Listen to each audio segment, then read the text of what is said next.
नमो नमः। संस्कृत ज्ञान शिक्षा में आप सभी का हार्दिक अभिनंदन है मेरे प्यारे विद्यार्थियों। आज हम 19 फरवरी 2024 का सीबीएसई बोर्ड क्लास 10th का संस्कृत का पेपर लगा था, उसकी हम आंसर की देखेंगे।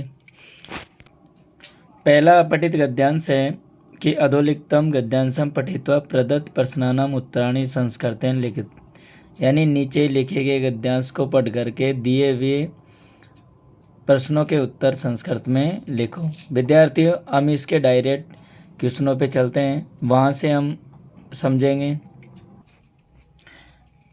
पहला क्वेश्चन है गद्यांश का, एक पदेन उत्तरत, एक पद में उत्तर दो। सर्व भाषाणाम जननी, यानी सभी भाषाओं की जननी है, तो विद्यार्थियों संस्कृत भाषा है। अस्माकं संस्कृति का आधारित वर्तते, हमारी संस्कृति किस पर आधारित है? संस्कृत आधारित। कस्य व्याकरणम वैज्ञानिकम अस्ति, यानी किसका व्याकरण वैज्ञानिक है? तो संस्कृत से। विद्यार्थियों, ये अपठित गद्यांश है, एक क्लास 8th रिधि संस्कृतम के चैप्टर नंबर 11 से है। पूर्ण वाक्य उत्तरत है, पूर्ण वाक्य में उत्तर दीजिए। ऐतिहासिक दृष्टिया के महत्वपूर्ण स्थानम भजनते, यानी ऐतिहासिक दृष्टि से महत्वपूर्ण स्थान है। इस क्वेश्चन के लिए विद्यार्थियों गद्यांश में देखेंगे, क्योंकि ये क्वेश्चन थोड़ा बड़ा है। इसका है कि ऐतिहासिक दृष्टिया, ऐतिहासिक दृष्टि से संस्कृते, संस्कृत में लिखिता, लिखित, ग्रंथा, ग्रंथ, वेदा, वेद महत्वपूर्ण स्थानम भजनते, महत्वपूर्ण स्थान रखते हैं। दूसरा क्वेश्चन है, वर्तमान समय शिक्षण कौशलादिषु सर्वेषु क्षेत्रेषु के स्वप्रतिभा प्रदर्शनम कुर्वन्ति। वर्तमान समय में शिक्षण कौशलों में से सर्वेषु क्षेत्र, सभी क्षेत्रों में के स्वप्रतिभा, यानी कौन स्वप्रतिभा, यानी अपनी प्रतिभा प्रदर्शन करते हैं। विद्यार्थियों, इसके लिए भी हम अपठित गद्यांश में चलेंगे। इसका जो आपका है यहाँ से इसमें होगा, वर्तमान समय संस्कृतस्य अध्येतारः शिक्षण कौशल चिकित्सा खगोल विद्या वास्तुविद्या IAS प्रभृति सर्वेषु क्षेत्रेषु स्वप्रतिभा प्रदर्शनम कुर्वन्ति। आगे विद्यार्थियों, संस्कृत भाषा या अध्ययनम कीदृशम अस्ति, यानी संस्कृत भाषा का अध्ययन कैसा है, किस प्रकार का है। इसके लिए हम गद्यांश में जाएंगे और गद्यांश में यहाँ से देखेंगे, संस्कृत भाषाया अध्ययनम जीवन मूल्य परकम जीवन व्रत साधन परम च अस्ति। अब हम इसके बाद में जो अस्य अनुच्छेदस्य कृते उपयुक्त शीर्षकम संस्कृतेन लिखता है, यानी इस अनुच्छेद का जो उपयुक्त शीर्षक है, यानी ये अनुच्छेद किसके बारे में, तो संस्कृत भाषा या महत्व, यानी संस्कृत भाषा के बारे में है। यथा निर्देशम उत्तरत, जैसा निर्देश दिया हुआ है उसके अनुसार उत्तर दीजिए। पश्यामः इति क्रियापदस्य कर्तृपदम किम। पश्यामः, जो पश्यामः है इसका क्रियापद क्या होगा? पश्यामः तो नेके नहीं होगा, लाभा वयम। विद्यार्थियों, इसको हम पहचान सकते हैं कि यहाँ उत्तम पुरुष की एक बहुवचन क्रिया है, तो इसी प्रकार से कर्ता भी वयम होगा। सेकंड नंबर का होगा, समुचितम इति विशेषण पदस्य विशेष्य पदम किम। जो समुचितम है इसका विशेषण पद क्या होगा? विशेषण पदस्य विशेष्य पद क्या होगा? इसके लिए विद्यार्थियों हम गद्यांश में भी देखें, तो गद्यांश में हम यहाँ देख सकते हैं, इसका ये जो जिज्ञासा है समुचितम समाधानम, तो समाधान है इसका विशेष्य पद होगा और समुचित क्या होगा? इसका विशेषण पद होगा। हानय इति पदस्य विपर्य पदम, हानय यानी हानि, हानि का विपरीत विपर्य पदम विलोम पद है, तो लाभा होगा, लाभ। अध्येतारः इति कर्तृपदस्य क्रियापदम प्रयुक्तम, यानी अध्येतारः है इसका कर्तृपद कर्तृपद है, ये कर्ता है, इसका क्रियापद पूछा गया है। तो क्रियापद अस्ति भी नहीं है, कुर्वन्ति भी नहीं। यहाँ जो हम देखेंगे तो इसका यानी यहाँ से गद्यांश का ही चल रहा है, ये अध्यावतार है, तो ये कुर्वन्ति यानी स्व प्रतिभा का प्रदर्शन करते हैं अध्यावार संस्कृत पढ़ने वाले। तो कुर्वन्ति इसकी क्रिया होगी। अब हम आते हैं क्वेश्चन नंबर 2 है, रचनात्मक कार्यम है। रचनात्मक कार्य विद्यार्थियों 15 अंक का है। भवान सौरभ है, यानी आप सौरभ हैं। स्वमित्रम शाश्वत, अपने मित्र शाश्वत के लिए। स्व यात्रा वृत्तांत विषय, अपने यात्रा वृत्तांत के विषय में। लिखितम पत्रम, लिखित पत्र को। मंजूषायाम पदे, मंजूषा पदों से पूरीत्वा यानी पूरा करके पुनः लिख दो, यानी पुनः हमें आंसर शीट में लिखना है। प्रयागराज है, दिनांक जिस दिनांक वही होगी जिस दिन की एग्जाम है, 19/2/2024। प्रिय मित्रम, प्रिय मित्र। अब यहाँ विद्यार्थियों ध्यान होना चाहिए कि भवान सौरभ, अब जो पत्र लिखा जाता है तो सौरभ तो नीचे आएगा, तो यहाँ शाश्वत, प्रिय मित्र शाश्वत को लिखा जा रहा है तो शाश्वत होगा। स स्नेयम, स्नेयम में नमो नमः आएगा, पहले हम नमस्कार करेंगे। फिर आएगा कि अत्र सर्व कुशलम तत्र अस्तु गत मासे अहम बर्मणाएँ, बर्मण के लिए शिमलाम गतवान, यानी शिमला के लिए जा रहे हैं। तत्र पर्वतानाम सौंदर्यम दृष्टवा, यानी सौंदर्य देख करके, उसकी सुंदरता देख करके। मम मन अतीव प्रसन्नम जातम, तत्र शुद्धम पर्यावरणम वर्तते, यानी शुद्ध पर्यावरण की आवश्यकता है। शिमला हिमाचल प्रदेश से राजधानी अस्ति, यानी शिमला हिमाचल प्रदेश की राजधानी है। अतः तत्र सर्वत्र विकास दृश्यते, यहाँ सभी जगह विकास दिखाई देता है। देशात विदेशेभ्य च पर्यटका भ्रमणाय शिमला में आगच्छन्ति, यानी देश और विदेशों से पर्यटक भ्रमण के लिए शिमला आते हैं। अहमपि शिमला भ्रमणं कृत्वा आत्मानं धन्यं मन्ये, भवान् अपि समयं प्राप्य एकवारं शिमलां गच्छेत्, भवदीयं प्रिय मित्रं सौरभ है। यानी प्रार्थना पत्र भी बहुत इजी है। आगे हम चलते हैं। अब आते हैं चित्र वर्णन, यानी चित्र को देख करके 5 वाक्य लिखने होते हैं, वो भी संस्कृत में लिखने होते हैं जो मंजूषा में है। मंजूषा के शब्द के अनुसार हमें 5 वाक्य बनाने होते हैं। इसमें दे रखा है कि प्रदत्त चित्रम, यानी चित्र को देख करके मंजूषा या मंजूषा से प्रदत्त शब्दानाम सहायताएं, यानी दिए हुए शब्दों की सहायता से पंचवाक्यानि संस्कृतें लिखते हैं, यानी 5 वाक्य संस्कृत में लिखना है। तो हम लिखेंगे विद्यार्थियों, मैंने यहाँ नीचे जगह नहीं थी तो मैंने ऊपर लिखा था कि अस्मिन् चित्रे, इस चित्र में अनेकानि ऐतिहासिक स्थानानि सन्ति, अनेक ऐतिहासिक स्थान हैं। ताजमहल बहुत सुंदरम अस्ति, ताजमहल बहुत सुंदर है। नद्याम नौका चलती, और नदी में नाव चलती है। एकम प्राचीनम मंदिरम अस्ति, और एक प्राचीन मंदिर है। नदी तीरे भवनानि सन्ति, नदी के किनारे पर भवन है। चित्रे हिमाच्छादिता पर्वता सन्ति, और चित्र में हिम से युक्त पर्वत है। कुछ विद्यार्थियों ने यह भी किया होगा कि निम्नलिखितम विषय अधिकृते मंजूषा प्रदत्त शब्दानाम साहाय्येन न्यूनादि न्यूनम पंच भी संस्कृत वाक्य एकम अनुच्छेदम लिखता है, यानी मम प्रिय पुस्तकम अस्ति। तो इस मंजूषा को देख करके भी कुछ विद्यार्थियों ने किया होगा, लेकिन इससे इजी जो चित्र को देख करके हम कर सकते हैं। आगे हम चलते हैं। दूसरा क्वेश्चन है, अब है विद्यार्थियों 4 नंबर का रचनात्मक में भाग 2 में। अधोलिखितानि वाक्यानि, यानी नीचे लिखे गए वाक्यों को संस्कृत भाषा अनुदित लिखता है, संस्कृत भाषा में बदल करके लिखना है। केवलम वाक्य पंचकम, हमें सिर्फ ओनली 5 वाक्यों को लिखना। अब यह नहीं है कि हमें जो 4 आ रहे हैं तो 5 आ रहे हैं कंटिन्यू, तो 5 में भी 2 आ रहे हैं और 3 नहीं आ रहे। तो इसमें 7 वाक्य दिए हुए हैं, 7 सेंटेंस हैं, तो कोई से भी हम ले सकते हैं।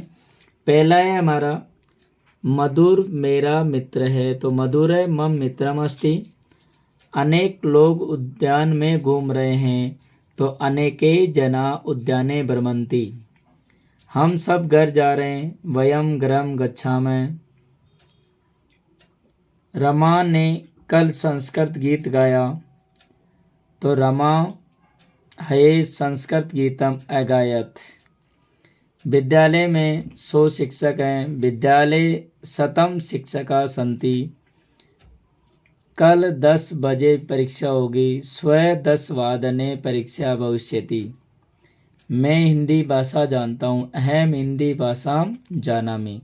अब है विद्यार्थियों खंड ग अनुप्रयुक्त व्याकरणम, जो 25 अंक की है।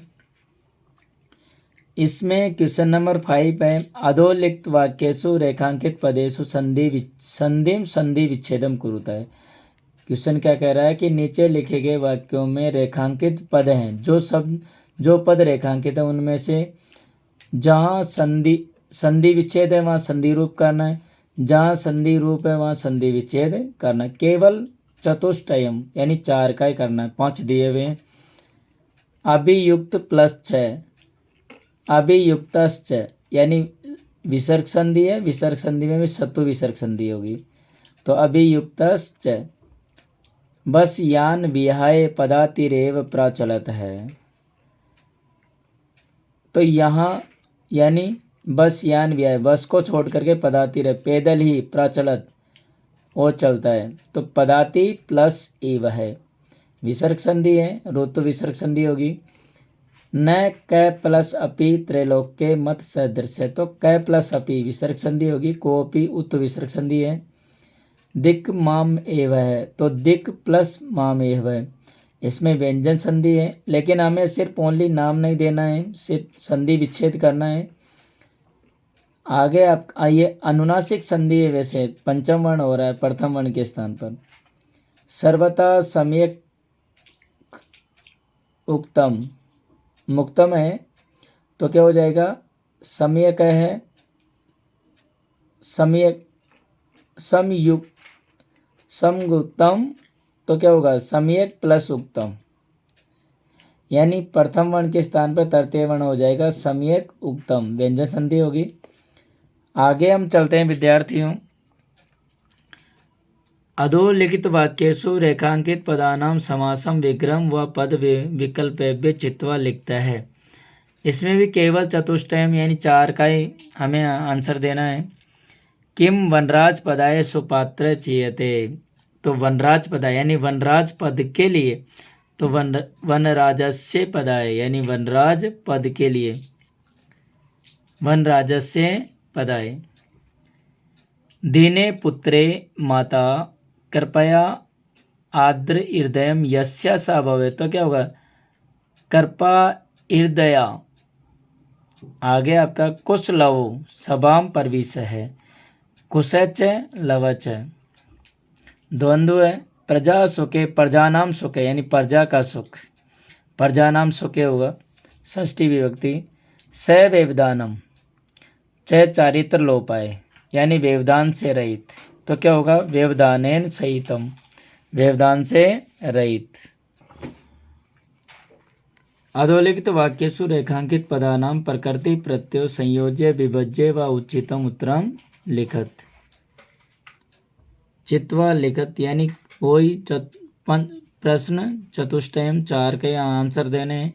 विद्वान एवं चक्षुष्मान है प्रकृति है, चक्षुष्मान है, तो क्या हो जाएगा चक्षुष प्लस मतु प्रत्यय होगा, चक्षुष्मान है।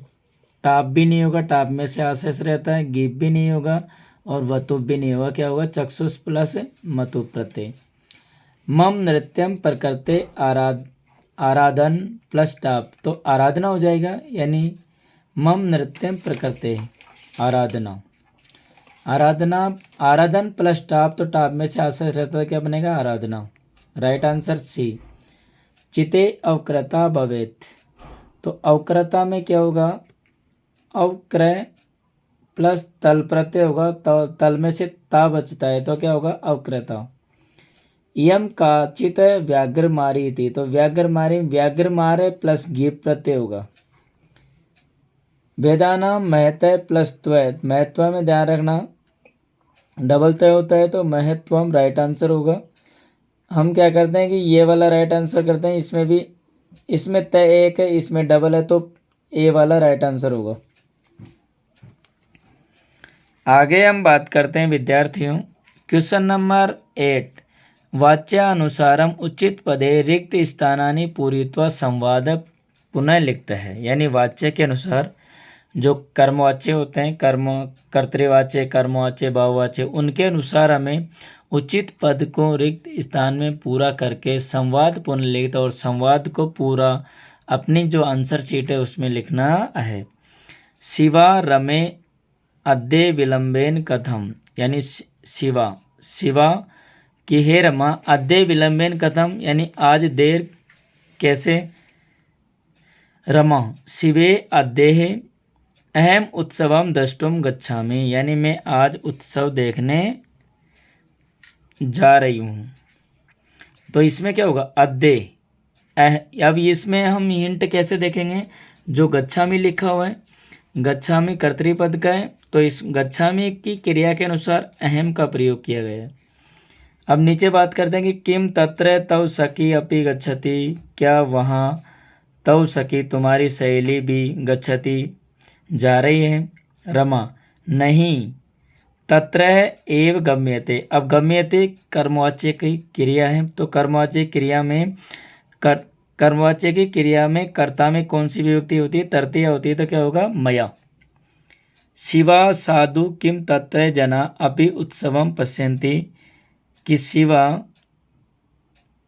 साधु हे किम तत्र जना, क्या वहाँ लोग अपि उत्सवम पश्यन्ति उत्सव देख रहे हैं। आम तत्र जनै अपि उत्सव दृश्यते, उत्सव हो जाएगा, इसमें क्या होगा उत्सव। अब इसमें है कि शोभनम तत्र मया अपि गीतम गीयते। अब ये मया है, करता है, तो कर्मवाच्य का क्या होगा गीयते। समय लेखन में कालबोध, समय, अधोलिखित, दिनचर्या, पूर्यत। मैंने कहा था विद्यार्थियों की 4 नियम, एक तो सामान्य बजना जिसे पूर्ण बजना कहते हैं, एक सवा बजना जिसे सपाद कहते हैं, और एक है सार्ध जिसे साढ़े कहते हैं, हिंदी में साढ़े होता है उसको संस्कृत में सार्ध कहेंगे। एक पूर्ण बजना जिसे हम कहते हैं संस्कृत में पादोन। अब यहाँ दे रखा कि 7, तो क्या होगा सप्तवादने।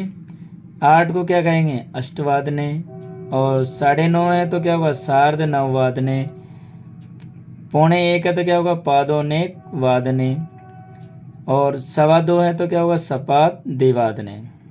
आगे हम चलते हैं, क्वेश्चन नंबर 10 है, मंजूषया प्रदत्ते उचित अव्ययपदे अधोलिखित वाक्य सुरिक्त स्थानानि पूर्यत। केवल तरम, केवल 3 को कर, केवल 3 करने। अब यहाँ देखना विद्यार्थियों की गंगा हिमालय पर्वत, यानी गंगा हिमालय से निकलती है, तो यमुना पर्वती, तो यमुना कहाँ से निकलती है, तो कहाँ से निकलने का जो अवयव होगा कुतः, कुतः कहाँ से। विद्यालय कार्यक्रम में भविष्य, यानी विद्यालय में कार्यक्रम होगा, यानी भविष्य काल की बात कर रहा है, तो क्या होगा स्व, स्व आ जाएगा। वृष्टि प्रारब्ध है, यानी अचानक बारिश हुई, तो सहसा अचानक हो जाएगा। धनस्य प्रयोगम माँ कुर्यु, यानी धन का प्रयोग नहीं करना चाहिए, तो क्या होगा वृथा, यानी व्यर्थ में धन का प्रयोग नहीं करना चाहिए।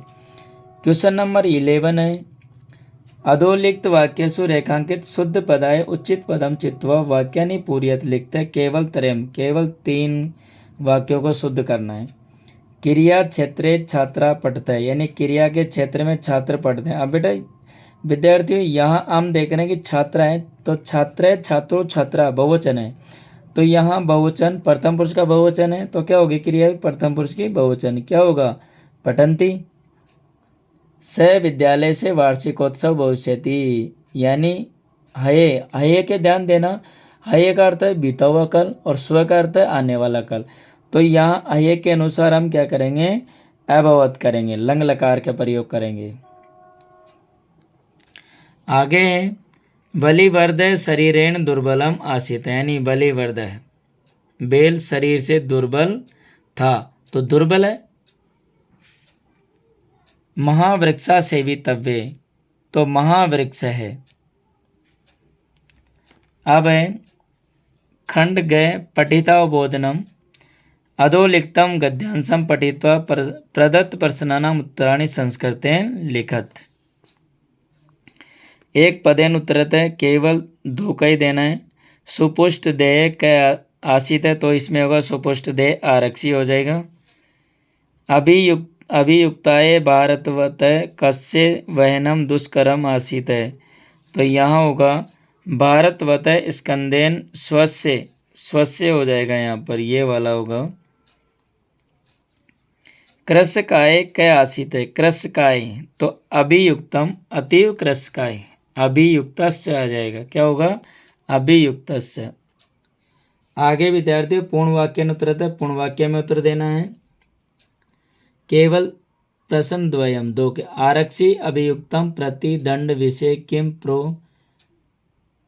प्रोच्चे उच्चय असत। तो यहाँ हम इसका जो आंसर है वो गद्यांश में देखेंगे। गद्यांश में इसका आंसर है कि निसम्य आरक्षी तमुवाच की हरे रे दुष्ट तस्मिन् दिने त्वया अहं चोरिताया मंजुषाय ग्रहणात् वारित इदानीं निजकृत्ये फलं भुङ्क्ष्व अस्मिन् चौर्याभियोगे त्वं वर्षत्रयस्य कारादण्डं लप्स्यसे इति प्रोच्ये उच्चै असत है। ये आगे हम बात करते हैं विद्यार्थियों क्वेश्चन नंबर 2। अभियुक्त कया क्रंदति, इसमें तो भार वेदनया, क्या हो जाएगा भार वेदनया। ये गद्यांश में है सारे आंसर। उभौ स्वम आनीय कुत्र स्थापितवन्तो हो एकस्मिन् चत्वरे, निर्देशानुसार उत्तर होगा त्वं वर्षत्रयस्य कारादंडम लप्स्यते। अब इसमें कर्तृपद पूछा गया है इसी सेंटेंस से, तो क्या होगा त्वम हो जाएगा। चोरिताया इति विशेषण पदस्य विशेष्य पद, चोरिताया तो मंजूषा, मंजूषा क्या हो जाएगा विशेष्य पद पूछा गया मंजूषा, मंजूषा का यदि विशेषण पूछा जाए तो क्या होगा चोरिताया। प्रणम्य इति पदस्य किम पर्याय, प्रणम्य तो अभिवाद्य पर्यायवाची पूछा गया है। क्वेश्चन नंबर 13 है अधोलिखित पद्यांशं पठित्वा प्रदत्त प्रश्नानां संस्कृतेन उत्तरत है। पिता यच्छति पुत्राय बाल्ये विद्याधनं महते पिता अस्य किं तपस्तप्ये इति उक्ति तत्कृतज्ञताः। एक पदेन उत्तरत है पिता कदा विद्याधनं यच्छति तो बाल्ये, पिता कस्मै विद्याधनं यच्छति कस्मै तो पुत्राय पुत्र के लिए, कै तपते तो पिता। पूर्ण वाक्यन उत्तरत है का उक्ति कृतज्ञता पिता अस्य किम तपस्तेपे इति उक्ति कृतज्ञता। पिता पुत्राय कीदृशं विद्याधनं यच्छति, पिता पुत्राय महत् विद्याधनं यच्छति। पिता पुत्राय बाल्ये कीदृशं धनं यच्छति, पिता पुत्राय बाल्ये महत् विद्याधनं, महत् अत्यधिक विद्याधन। सुताय, सुताय पद का पर्यायवाची श्लोक में कौन सा होगा पुत्राय होगा। सुताय का अर्थ पुत्र होता है, इसका अर्थ भी पुत्र होता है। महत इति पदस्य विशेष, महत तो महत इसका विशेष्य पद पूछा गया तो विद्याधनम यानी विद्याधन को अधिक माना गया। यदि यहाँ विद्याधन आता तो क्या हो जाता विशेषण पद महत। यच्छति इति पदस्य कर्तृपदम, यच्छति का कर्ता पद पूछा गया है, यच्छति यानी देते हैं तो क्या होगा पिता होगा। अब बात करते हैं अधोलिखित नाट्यांश पठित्वा प्रदत्त प्रश्नानाम उत्तराणि संस्कृतेन लिखत। इसमें दे रखा ये क्वेश्चन शिशु लालनम है, चैप्टर नंबर 4 है। एक पदेन उत्तरत है, एक पद में उत्तर देना। केवल प्रश्न द्वयम लवस्य गुरु नाम किम, यानी लव के गुरु का क्या नाम था तो वाल्मीकि। यहाँ देख रहे हैं बहुतो किम नाम देय अस्ति तो ननु भगवान है वाल्मीकि। लव कुशयो गुरु नाम कै पृच्छति, यानी लव कुश के गुरु का नाम कौन पूछता है तो क्या होगा राम है। लवस्य पितु पितु नाम कै जानाति, यानी लव के पिता का नाम कौन जानना चाहता है? तो कुश है। लवस्य पितु नाम क जानाति, यानी लव के पिता का नाम क जानाति, कौन जानता है? तो कुश है, कुश। आगे पूर्ण वाक्य उत्तरत है, पूर्ण वाक्य में उत्तर देना है। पूर्ण वाक्य उत्तरत है केवल प्रश्न द्वयम। वाल्मीकि केन संबंधेन लव कुशयो गुरु अस्ति उपनयनोपदेशेन, यानी वाल्मीकि किस संबंध से लव कुश के गुरु हैं? उपनयनोपदेशेन।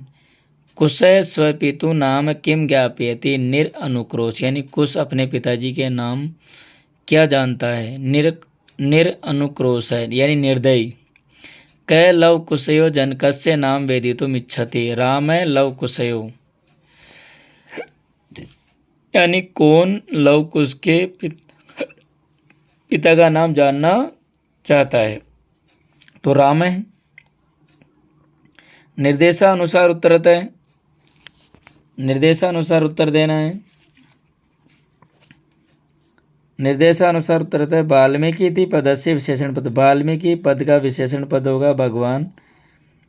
जानामि इति पदस्य, यानी वाल्मीकि को भगवान कहा गया। जानामि इति पदस्य कर्तृपदम होगा अहम, यानी मैं जानता हूँ, तो अहम होगा। माता इति पदस्य पर्याय पदम किम प्रयुक्तम, माता का पर्यायवाची पद इसमें दे रखा होगा अम्बा। तो ये रहा, देखो विद्यार्थियों, यहाँ नीचे नीचे अम्बा। आगे दे रखा है कि अधोलिखित रेखांकित पदम आदृत्य प्रश्न निर्माणम कुरुत है, ये आत्मन श्रेय है। तो श्रेय नपुंसकलिंग शब्द है, तो क्या होगा? किम होगा। सुरभि, सुरभि स्त्रीलिंग है, तो क्या हो जाएगा? का होगा। प्रश्न निर्माण में कैसे होगा? का पुत्र से दैन्यम दृष्ट्वा रोदिति, तो यहाँ प्रश्नवाचक चिन्ह हो जाएगा। त्वम मानुषात, पंचमी का एक वचन है, तो क्या होगा? त्वम कस्मात विवेशी। काके कृष्ण बहुती, तो कृष्ण यहाँ विद्यार्थियों विशेषण पद है ये, तो क्या होगा? किधर से? काके किधर से बहुती। हरि तरुणाम, षष्ठी विभक्ति का बहुवचन है, तो क्या होगा? केशाम माला रमणीयम। आगे है कि मंजूषायाम सहायता है अधोलिखित श्लोक से अन्वय पूरित हो। अन्वय विद्यार्थी बहुत आसान है, हमें श्लोक दिया हुआ होता है ऊपर और नीचे मंजूषा है, मंजूषा, और फिर जो अन्वय में जो खाली दिए हुए हैं उन पदों को मंजूषा में देख करके भरना है।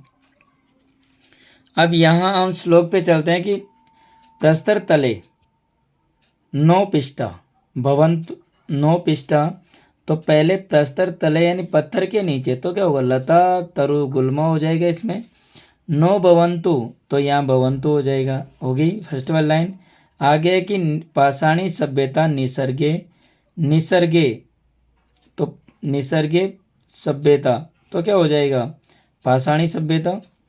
सभ्यता समाविष्टा स्यात् मानवाय जीवनम कामे नो जीवन मरणम। आगे कुछ बच्चों ने ये भी किया होगा।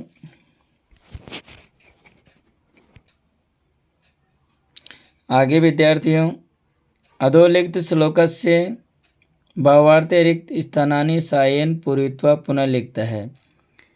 एक एव खगो पानी वने वस्ति चातक, पिपासितो वा म्रियते याचते वा पुरंदरम, तो वने केवलम चातक एव है, एक है स्वाभिमानी पक्षी वस्ति, स पिपासित वा म्रियते अथवा केवलम जलम इंद्रदेवम याचते, अर्थात स सर्वम न याचते।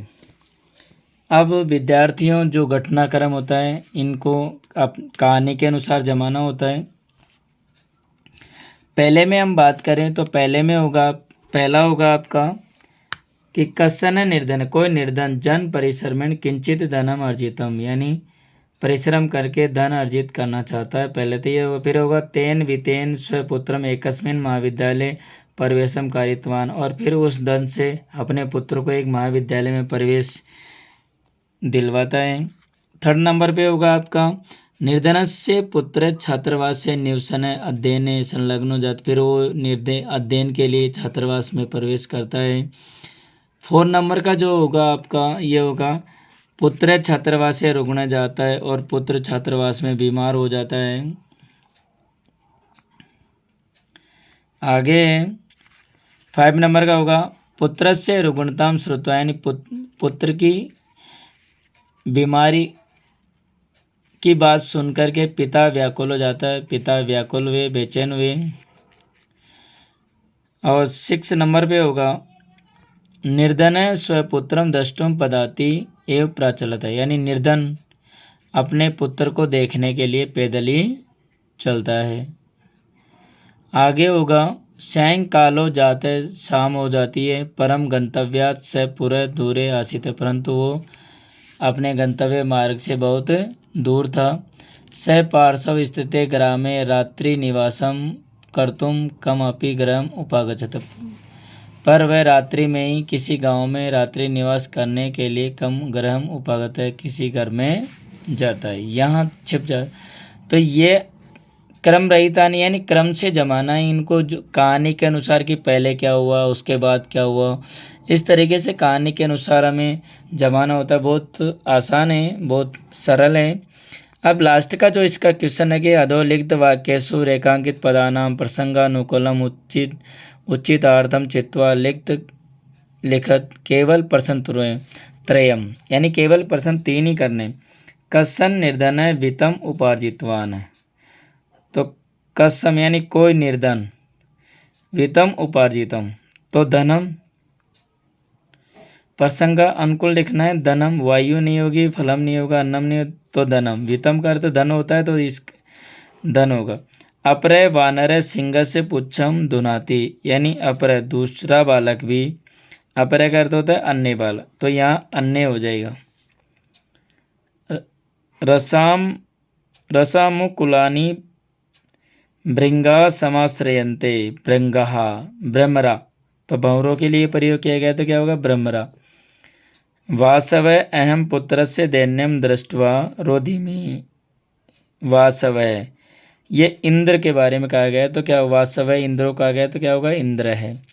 विद्यार्थियों ये हमने इसका विस्तार रूप से सॉल्यूशन किया है। यदि हमें आगे भी इसी प्रकार की आंसर की देखना है तो मेरे चैनल को लाइक और शेयर करें। मिलते हैं विद्यार्थियों अगली क्लास में, अगले वीडियो में। तब तक के लिए जयतु भारतम जयतु संस्कृतम।